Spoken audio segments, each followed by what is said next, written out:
രഞ്ജിത്തിനെതിരെ ജാമ്യമില്ലാ വകുപ്പ് പ്രകാരം കേസെടുത്തിട്ടുണ്ട്. പ്രതീക്ഷ നൽകുന്നതാണോ ഈ നടപടികളൊക്കെ? തീർച്ചയായിട്ടും. കാരണം ഒരു സ്ത്രീപക്ഷ നിലപാടില്ലാതെ പല സ്ത്രീ വിരുദ്ധമായിട്ടുള്ള പല ഒരു പ്രവണതകളും പല ശീലങ്ങളും പിന്നെ കുറേ കഴിയുമ്പോൾ ഇങ്ങനെയൊക്കെ ആണ് എന്ന് പറയുന്ന ഒരു നോർമൽ സ്റ്റേറ്റ്മെൻറ്റിലേക്ക് എന്തുകൊണ്ടോ അധപ്പതിച്ച ഒരു മേഖല തന്നെയാണ് സിനിമ. അപ്പോൾ അതിന് ഇനി ഇത്രയും താഴെ പോയെടുത്തുനിന്ന് നമുക്കൊന്ന് കരകയറ്റണമെങ്കിൽ വളരെ വളരെ നിശ്ചയദാർഢ്യത്തോടുള്ള കൂടെയുള്ള നടപടികളിലേക്ക് തന്നെ വരണം. ഈ മുകേഷിനെതിരെ കേസ് എടുക്കേണ്ടതല്ല, കാരണം ഗുരുതര ആരോപണങ്ങളാണ് തുടർച്ചയായിട്ട് ഉണ്ടാകുന്നത്. അപ്പോൾ ഒരു നടി പറയുന്നത് ആ നടിയുടെ അമ്മയോട് വരെ മോശമായി പെരുമാറുന്നത്. അപ്പോൾ അങ്ങനെ ഒരാൾക്കെതിരെ കേസ് എടുക്കേണ്ടത് അങ്ങനെ വരും. ഞാൻ ആദ്യമേ പറഞ്ഞല്ലോ, അതിൻ്റെ ഒരു എനിക്കറിയില്ല, എനിക്ക് അതിനെക്കുറിച്ച് കൂടുതൽ കമൻറ്റ് ചെയ്യാൻ അറിയില്ല, അതിൻ്റെ ഒരു ലീഗൽ സൈഡൊന്നും അറിയില്ല.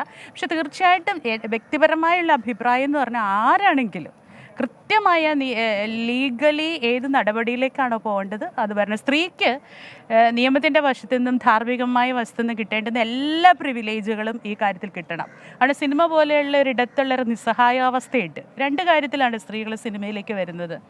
ഒന്ന് ഒരു ഉൾവിളിയാണ്,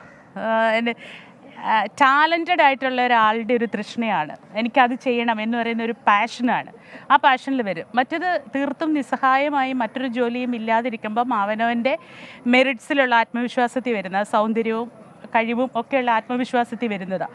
ഈ രണ്ടിടത്തെയും നിസ്സഹായാവസ്ഥയിൽ ചൂഷണം ചെയ്യുക എന്ന് പറഞ്ഞാൽ അത് ഗുരുതരമായ തെറ്റാണ്. ആ തെറ്റിന് അതിൻ്റേതായ അർത്ഥത്തിലുള്ള നടപടി വേണം.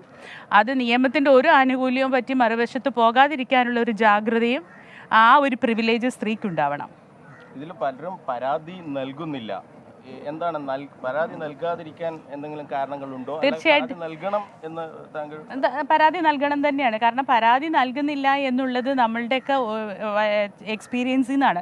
പലപ്പോഴും പരാതി കൊടുത്തിട്ട് ആ പരാതി വേണ്ട വിധം പരിഗണിക്കപ്പെടാതിരിക്കുകയും പരാതി കൊടുക്കുന്ന ആൾ അവസാനം മോശമാവുകയും ചെയ്യുന്ന എക്സ്പീരിയൻസ് ഒരുപാട് ആൾക്കാർക്കുണ്ട്. ഞാൻ തന്നെ പോലീസിൽ പരാതിപ്പെട്ട കാലങ്ങൾക്ക് മുമ്പ്, പിന്നെ കല്യാണത്തിനൊക്കെ മുമ്പ് പോലീസ് പരാതിപ്പെട്ട ഇൻസിഡൻസ് ഉണ്ട്. പക്ഷേ അവിടെ വരുമ്പോൾ പോലീസ് ഔദ്യോഗിക റാങ്കിൽ ഇരിക്കുന്ന പോലീസുകാർ ലൊക്കേഷനിൽ വന്നിട്ട് ഇതിനെ ഡൈല്യൂട്ട് ചെയ്യും.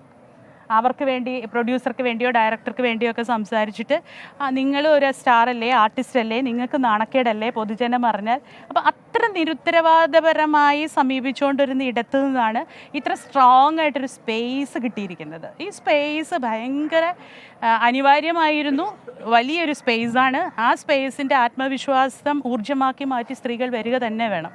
ഈ അമ്മ സംഘടനയുടെ തലപ്പത്ത് വനിതാ ഭാരവാഹി വേണം എന്നൊരു ആവശ്യങ്ങൾക്ക് ഇപ്പോൾ ശക്തമായി വരുന്നുണ്ട്. അങ്ങനെയാണോ? അതൊരു നല്ല തീർച്ചയായിട്ടും അത്രയൊരു ആലോചന എങ്കിലും വരുന്നത് വളരെ വലിയ കാര്യമാണ്. പക്ഷേ ഇന്ത്യൻ പ്രസിഡൻ്റ് ഒരു വനിതയാണ്. എന്താണ് പവർ, എന്താണ് അവരുടെ സാധ്യത എന്നുള്ളതൊരു ചോദ്യം തന്നെയാണ് അല്ലേ. എത്രമാത്രം പ്രസിഡൻ്റാണ്, ഇന്ത്യൻ പ്രസിഡൻ്റാണ്. അങ്ങനെ ഒരു സ്റ്റാമ്പ് പോലെ അമ്മയുടെ ജനറൽ സെക്രട്ടറി സ്ഥാനത്ത് ഒരു സ്ത്രീ വന്നിരിക്കുക എന്നുള്ളത് ആവരുത്. കൃത്യമായും ആ ജനറൽ സെക്രട്ടറിയുടെ പവർ എൻഫോഴ്സ് ചെയ്യാനും അതിനനുസരിച്ച് പ്രവർത്തിക്കാനും പറ്റുന്ന രീതിയിലേക്ക് ഒരു ജനറൽ സെക്രട്ടറി വരണം എന്നുള്ളത് തന്നെയാണ് താല്പര്യം. Okay, thank you. നിലവിൽ രഞ്ജിത്തിനെതിരായി ഉണ്ടായിരിക്കുന്ന നിയമ നടപടിയെ സ്വാഗതം ചെയ്യുന്നു നടി ഗായത്രി വർഷ. മുകേഷിന്റെ കാര്യത്തിൽ എന്താണ് ഇതിന്റെ നിയമ വഴിയെന്ന് തനിക്കറിയില്ല, അത് നിയമത്തിന്റെ വഴിയിലൂടെ തന്നെ പോകണം, ശക്തമായ നടപടി ഉണ്ടാകുമെന്ന് പ്രതീക്ഷയുണ്ട് എന്നതാണ്. ഒപ്പം അമ്മ സംഘടനയുടെ പ്രസിഡന്റ് വനിതയാകുന്നതിൽ അതൊരു സ്റ്റാമ്പ് പ്രതിനിധി എന്ന തരത്തിലേക്ക് ആയി മാറുന്നതിൽ എന്താണ് അർത്ഥം എന്നൊരു മറുചോദ്യം അവർ ഉന്നയിക്കുകയാണ്.